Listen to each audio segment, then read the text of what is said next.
আসসালামু আলাইকুম। আজকে আমরা শিখব কীভাবে একটি রাউটার রিসেট করতে হয়। একটি রাউটার রিসেট করার প্রয়োজন পড়ে বিভিন্ন কারণে। অনেক সময় রাউটার হ্যাং করলে, স্লো হয়ে গেলে, তখন আপনার রাউটারে অনেক ক্যাশ জমে গেলে তখন রাউটারটি রিসেট করার প্রয়োজন পড়ে। তো সেক্ষেত্রে আমরা আজকে দেখব কীভাবে একটা রাউটার রিসেট করতে হয়। তো রাউটার রিসেট করার প্রথমে আমরা অবশ্যই রাউটারে পাওয়ার দিয়ে নেব। আচ্ছা, আমাদের রাউটারে পাওয়ার চলে এসেছে, দেখতে পাচ্ছি।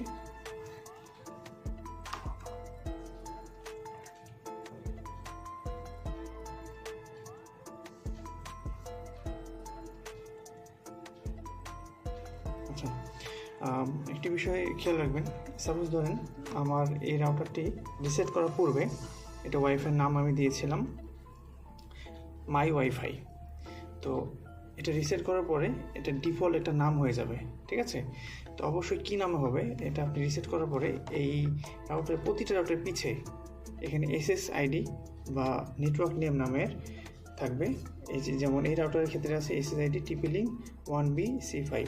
এই রাউটারটি রিসেট করার পরে যতবার রিসেট করবেন ততবারই এই নাম হয়ে যাবে, এই নামটা দেখাবে, ডিফল্ট পাবে TP-Link 1BC5 এটা দেখাবে। আর আপনার অন্যান্য যে আপনার রাউটারেও এই পিছে যে নাম দেওয়া থাকবে এই নামটাই দেখাবে রিসেট করার পরে। তখন বুঝতে পারবেন আপনার রাউটারটি রিসেট হয়ে গেছে, ঠিক আছে? এখন আরেকটি বিষয়, সেটা হচ্ছে এখানে দেখা যাচ্ছে যে রাউটারের দুইটা বাটন আছে পিছে, একটা রিসেট, একটা WPS। এই ক্ষেত্রে এই যে ছোটো একটা ছিদ্র আছে, এইখানে যে কোনো একটা পিনের মতো আমাদেরকে চেপে ধরতে হবে রিসেট করার জন্য। তো চেপে ধরার পরে 5 থেকে 10 সেকেন্ড যাওয়ার পরে এই লাইটগুলো সব একসাথে জ্বলে উঠবে। জ্বলে উঠলে আপনাকে বুঝতে হবে যে রাউটারে রিসেট হয়ে গেছে। তখন আপনার নাম হিসেবে তখন নামটা চেঞ্জ হয়ে যাবে এবং এই যে এই নামটা আছে এই নামটা তখন দেখাবে। তো আমরা এখন রিসেট করে ফেলি।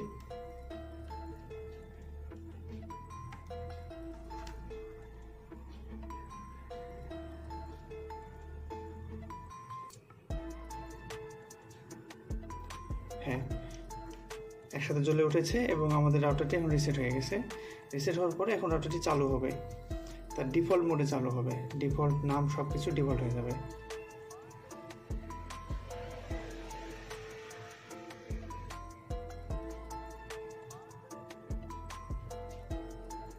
হ্যাঁ, রাউটারটি এখন রিসেট হয়ে গিয়েছে। আমরা এখন চেক করে দেখি যে এটা রিসেট হয়েছে কিনা।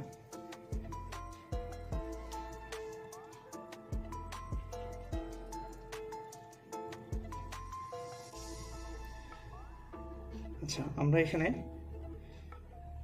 যে ওয়াইফাইয়ের নামটা এই যে এখানে দেখাচ্ছে আমাদের TP-Link 1BC5, ঠিক আছে?